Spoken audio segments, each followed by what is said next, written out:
As leaders, one of the most important responsibilities we have is to help people find the intersection between their personal expansion and the growth of the organization.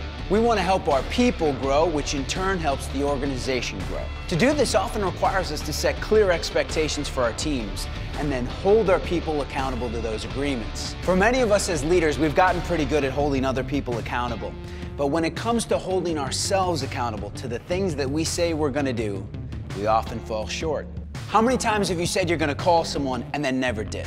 How many times have you made the commitment? You've said to yourself, I'm going to work out in the morning, and then didn't follow through. I know I've fallen short many times. What's interesting to me is the place in our body that we feel it when we don't follow through on our commitments. You see, personal accountability requires courage. The root word of courage is core, the Latin word for heart. In one of its earliest forms, courage meant to speak one's mind by telling all one's heart, which is exactly why when we make the commitment to do something and then don't hold ourselves accountable and not follow through, it actually hurts our heart. In the game of leadership, it's ludicrous to believe that you can create epic experiences and a remarkable culture and hold your people accountable if you can't do it yourself. 3 strategies to tap the power of personal accountability. Number 1, strengthen your resolve. As my good friend Ryan Estes says, decide and commit. How do you strengthen your resolve? Celebrate little victories. You said you weren't gonna have dessert after dinner and you didn't? Boom.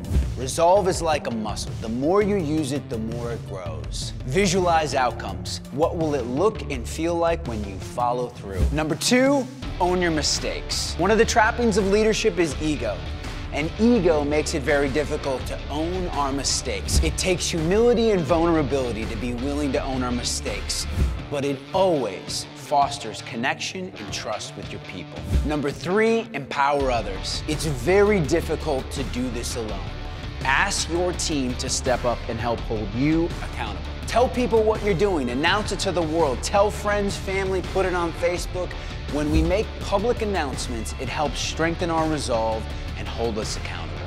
If we want to activate accountability in our culture and amongst our teams, it has to start with us.